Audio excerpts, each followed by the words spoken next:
चलिए जरा सोचिए, ब्रह्मांड के बिल्कुल बीचों बीच एक ऐसी जगह, एक ऐसा पॉइंट जहां हमारी समझ, हमारे विज्ञान के सारे नियम सब कुछ फेल हो जाता है। आज हम उसी जगह की गहराई में उतरने वाले हैं, ब्लैक होल की सिंगुलैरिटी। ये सफर हमें ले जाएगा विज्ञान की सबसे एक्सट्रीम, सबसे रहस्यमयी जगह पर। मतलब स्पेस टाइम में एक इन्फिनाइट दरार, एक ऐसी सच्चाई जिसके आगे हमारी इमेजिनेशन भी कम पड़ जाए। तो चलिए इसे समझना शुरू करते हैं। ठीक है, तो उस अनंत रहस्य में सीधे कूदने से पहले हमें ब्लैक होल के किनारे को समझना होगा। ये वो बाउंड्री है जहां से वापसी का कोई रास्ता नहीं है। तो सबसे पहले, ये ब्लैक होल आखिर है क्या भला?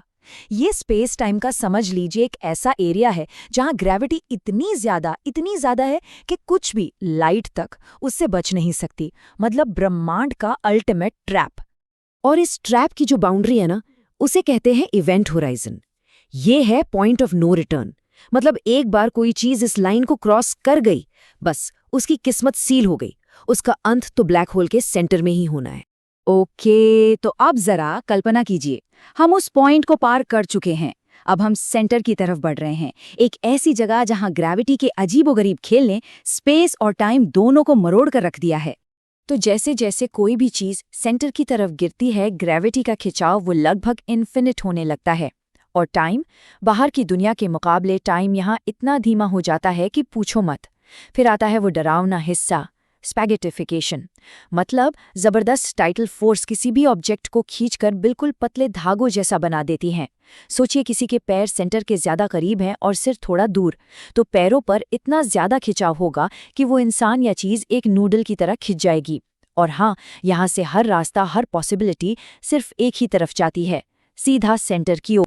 और अब हम पहुंचते हैं अपनी यात्रा के सबसे जरूरी हिस्से पर, वो सेंटर, वो थियोरेटिकल पॉइंट जहां फिजिक्स के हमारे सारे नियम, हमारे यूनिवर्स की पूरी समझ धड़ाम से गिर जाती है। इसी पॉइंट को कहते हैं सिंगुलैरिटी। थ्योरी के हिसाब से ये इनफाइनाइट डेंसिटी और इनफाइनाइट ग्रेविटी का एक पॉइंट है जहां स्पेस टाइम का कर्वेचर भी इनफाइनाइट हो जाता है। मतलब गणित तो कहता है कि ये है, पर असल में ये क्या है? यही तो सवाल है। देखिए, जब हम कहते हैं ना कि नियम टूट जाते हैं, तो इसका सीधा सा मतलब ये है कि हमारी साइंटिफिक इक्वेशंस इन्फिनिटी जैसे जवाब देने लगती हैं जिनका कोई सेंस नहीं बनता। ये एक तरह का सिग्नल है कि भाई हमारी समझ अधूरी है, हमारे जो टूल्स हैं वो इस प्रॉब्लम को सॉल्व करने के लिए काफी नहीं हैं।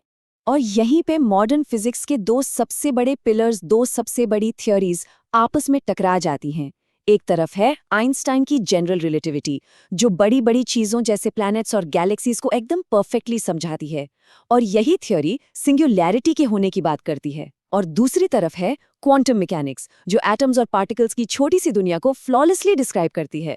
पर सिंगुलैरिटी की उन इन्फिनिट कंडीशंस में ये काम ही नहीं कर पाती। ये साइंस के लिए एक बहुत बहुत बड़ा संकट है। तो सवाल ये उठता है कि अगर हमारे नियम वहां काम नहीं करते हैं, तो फिर उस सेंटर में असल में है क्या? चलिए अब इस प्रॉब्लम से थोड़ा आगे बढ़ते हैं और उन जबरदस्त आइडियाज को देखते हैं जो इसका जवाब देने की कोशिश कर रहे हैं।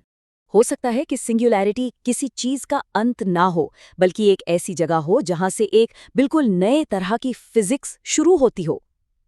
ये मुमकिन है कि सिंगुलैरिटी शब्द बस एक प्लेस होल्डर हो, एक ऐसी असलियत के लिए जिसे समझने के लिए हमें एक बिल्कुल नई थ्योरी की जरूरत है। तो सिंगुलैरिटी की जगह क्या हो सकता है? कुछ साइंटिस्ट का मानना है कि ये वाइब्रेटिंग एनर्जी स्ट्रिंग से बना एक फिज़बॉल हो सकता है, जिसका कोई एक फिक्स्ड पॉइंट नहीं है। या फिर क्या ये एक नए यूनिवर्स का बीज हो सकता है, जो हमारे यूनिवर्स से परे एक नई रियलिटी को जन्म दे रहा हो?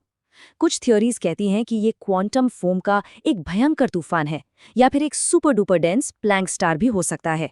ये सब के सब कमाल के आइडियाज हैं, पर अभी तक साबित नहीं हुए हैं। ये जो ब्रह्मांडीय पहेली है ना, ये हमें एक बहुत गहरे सच की तरफ इशारा करती है। बात सिर्फ एक सेलेस्टियल ऑब्जेक्ट की नहीं है, बल्कि रियलिटी के नेचर की है। ये सिंगुलैरिटी की प्रॉब्लम एक साइन पोस्ट की तरह है, जो हमें हकीकत को और बेहतर तरीके से समझने का रास्ता दिखा रही है। अगर हम इस पहेली को सुलझा पाए, तो हो सकता है हमें फिजिक्स की वो यूनिफाइड थ्योरी मिल जाए, वो थ्योरी ऑफ एवरीथिंग, जो यूनिवर्स के हर एक राज को खोल सके। और ये सब हमें एक आखिरी, सबसे बड़े सवाल पर लाकर छोड़ देता है। ब्लैक होल का दिल, क्या वो हर चीज का विनाशकारी अंत है या फिर एक नई शुरुआत? साइंस की इस दहलीज पर यही सवाल हमें आगे बढ़ने की प्रेरणा देता है।